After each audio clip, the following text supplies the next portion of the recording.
Thank you very much. And thank you very much to all the great speakers and to the Unruly team for bringing this together, and for the Subway for making this really interesting. So I'm going to tell you about a crazy thought experiment that I've realized. And since I've seen it, I can't unsee it because it defines the way I see technology, that I see everything. So we're going to talk about abundance and resources and degrowth, and what are the limits what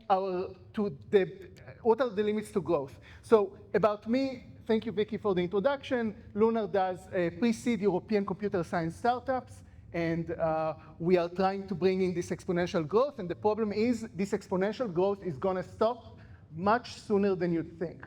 So let's talk about resources. The entire theme of this presentation is that resources are the main perspective that I think all of us should be using to understand technology, politics, the economy, everything around us. So resources are, of course, energy and matter, money, food, ships, gas, and steel. And to understand the world, you really want to understand the resources, how they become more abundant, how they are scarce, how they move from scarcity to abundance, and so on. And the question is, and think about that while I tell you the answer, how does resource supply grow over the next 1,000 years?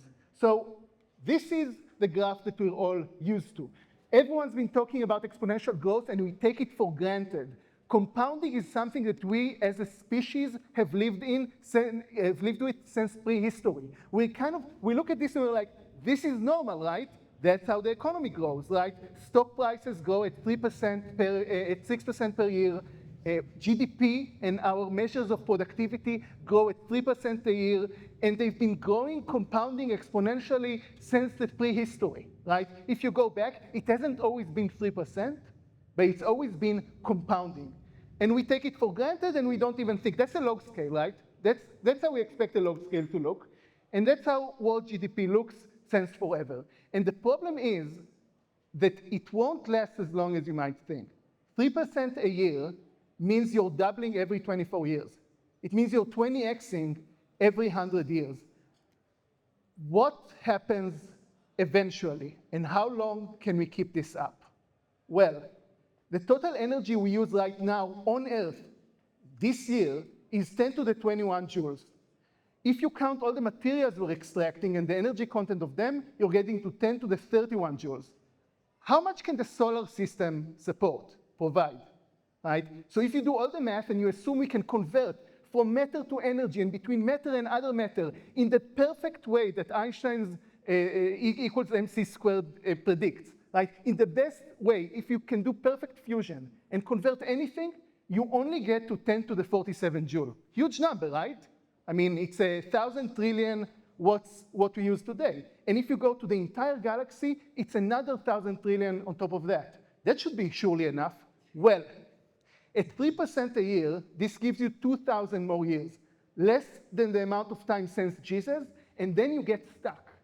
Because from there, the next galaxy over is 2.5 million light years away. So this compounding is going to stop at most 2,000 years from now. I expect to live this long. And then the question is, what happens then? We might settle for less. So this is just to say, by civilization, I mean us and our descendants. They're probably AI, robots, something, right? But all our descendants. And the reason I'm measuring energy, you can choose any proxy measure that you want. The reason I'm measuring energy is that it's the one ubiquitous measure of societal progress that we know. And look up the Kardashev scale for a very in-depth explanation of this. And you might say, okay, maybe we'll have enough.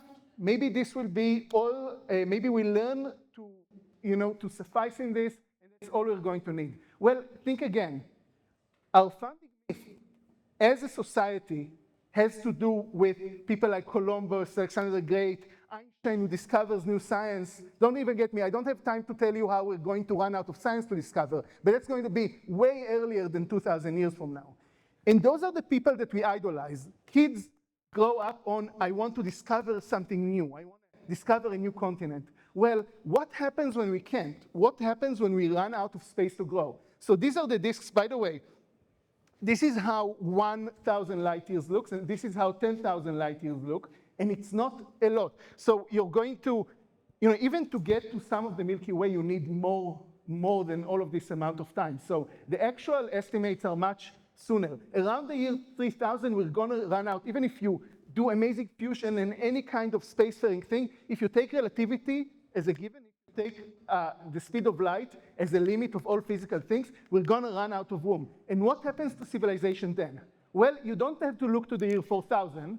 You can look 200 years ago to the Industrial Revolution, and then you can look right now at degrowth.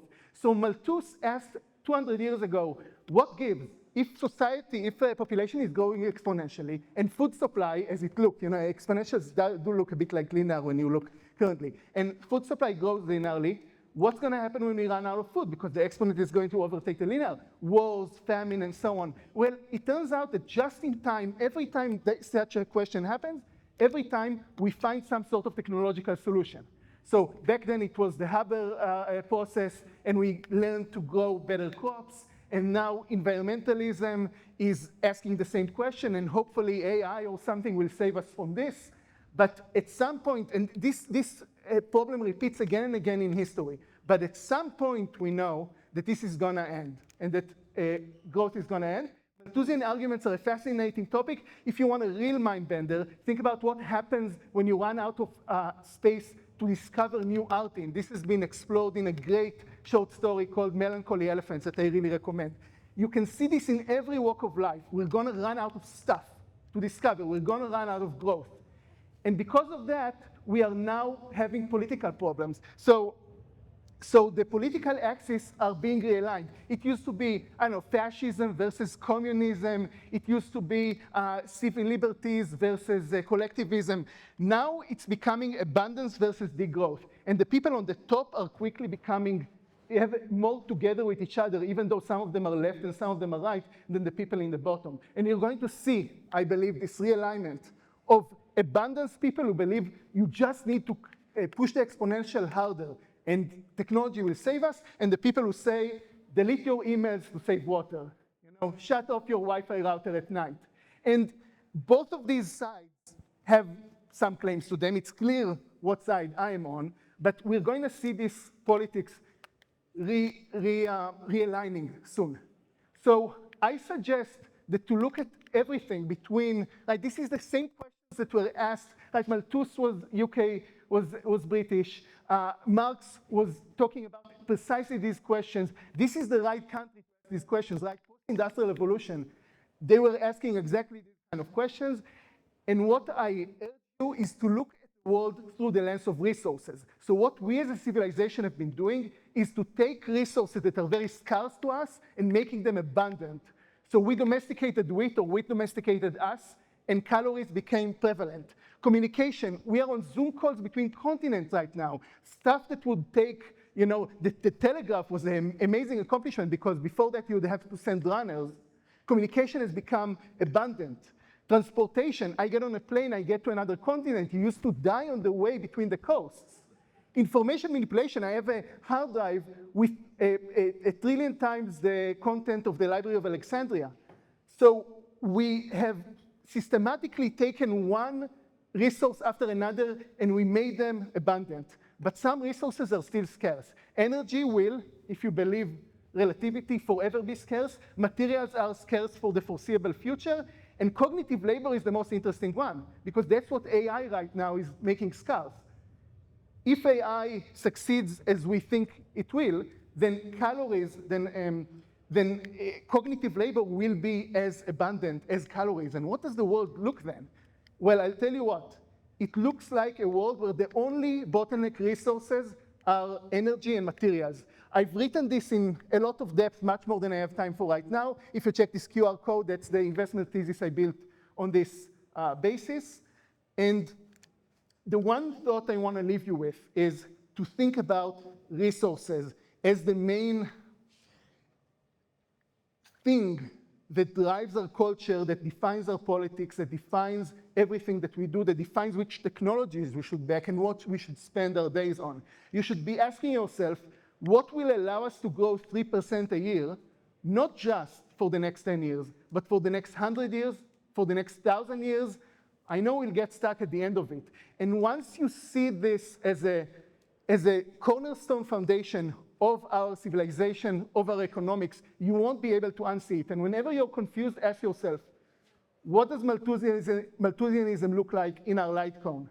Right? When do we run out, and how does society look like until we get there? So think about resources. These are, by the way, the main, when I sit down to say, what should I invest in? These are the 4 topics that I find, and you can have your own, that are exponential technologies that grow resources at exponential speed, not only for the next 10 years, but for the next 100 or 1,000. In a post-AI world, these are the kind of stuff we want to focus on. Thank you very much.